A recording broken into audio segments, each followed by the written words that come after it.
สวัสดีครับ FC ใหม่ FC เก่าครับในคลิปนี้จะมาคำนวณชุด2ตัวบนล่างครับซึ่งจะย้อนไปดูตั้งแต่งวดที่ออก54แล้วก็80ตรงนี้ครับวิธีใช้ของเราก็จะใช้หลักพันครับ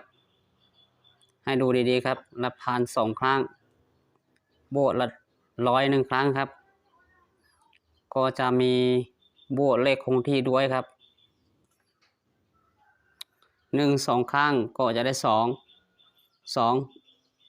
บวก1ได้3บวก6คงที่ก็จะได้9ครับตัวนี้9ครับเพิ่ม2แต้มก็จะได้1ครับเพิ่มอีก1แต้มได้2 3 4แล้วก็5ครับ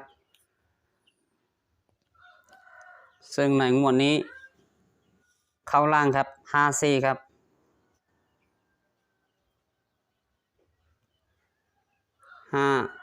54ก็งวดถัดไปใช้5 2ข้างได้0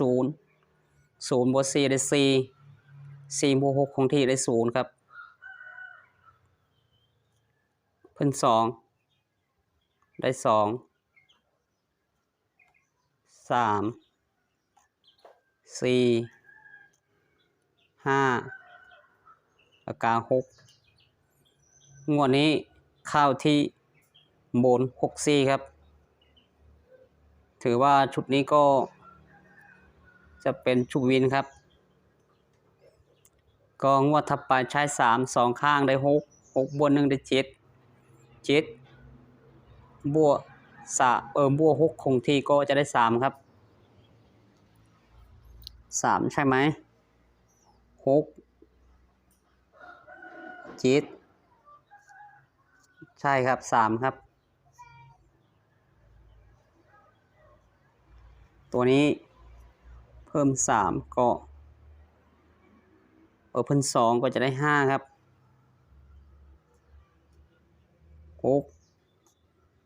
7 8แล้วก็9งวดนี้เข้าไปที่บน8 9ครับ8 9 8 9ก็งวดถัดไปใช้7 2ข้างได้4บวก2ได้6บวก6คงที่ได้2เพิ่ม2ได้4 5 6 7แล้วก็8งวดนี้เข้าไปที่ล่างครับ84ครับ84ก็งวดถัดไปใช้8 2ครั้งได้6บวก4ก็จะได้0บวก6คงที่ก็จะได้6เพิ่ม2ได้8 9 0 1แล้วก็2ครับงวดนี้เข้าล่าง16เข้าบนเป็นที่26โอ้โหงวดนี้ได้2ดิ้งครับก็งวดถัดไปใช้1 2ข้างได้2บวก6ได้8บวก6คงที่ได้4ครับเป็น2ได้6 7 8 9 0งวดนี้เข้าไปที่68ล่างครับ68ก็งวดถัดไปใช้6 2ข้างได้2บวก8ได้0บวก6คงที่ก็ได้6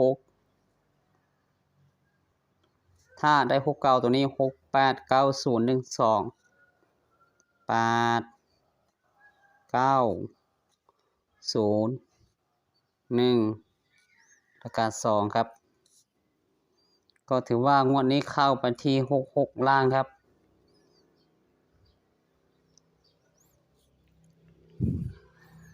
ก็งวดนี้6 2ข้างได้2บวก6ได้8บวก6คงที่ได้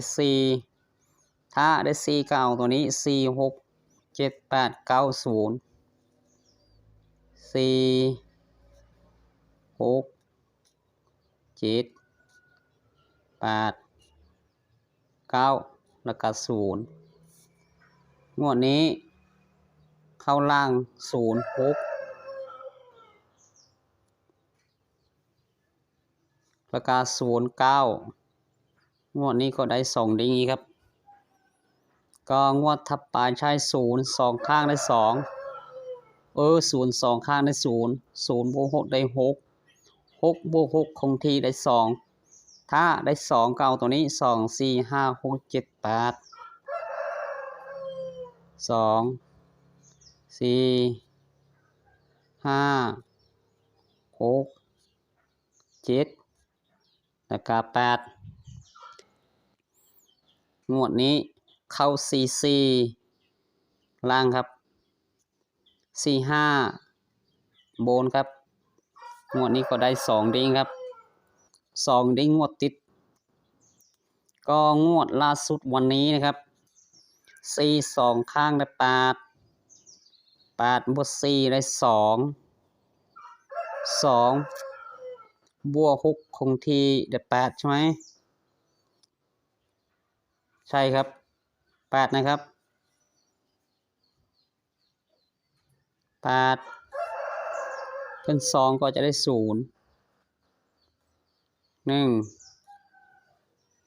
2 3แล้วก็4ครับก็จัดคู่วินแล้วนะครับจัดวินก็จะได้80 81 82 83 84แล้วก็01ครับ01 02 03 04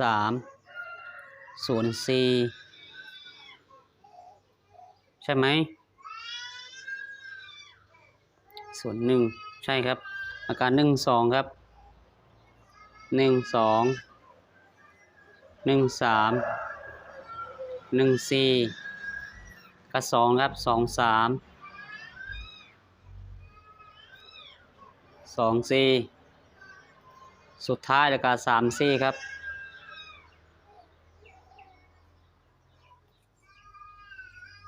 ก็จะมีประมาณนี้นะครับเราจะมาสรุปว่าตัวนี้จะอยู่ล่างหรือบนนะครับชุดนี้เราก็จะเน้นบนล่างครับ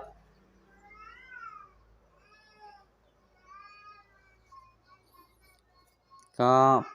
ประจำงวดวันที่7/4/68ครับคลิปนี้ก็จะมีประมาณนี้ครับขอให้โชคดีครับ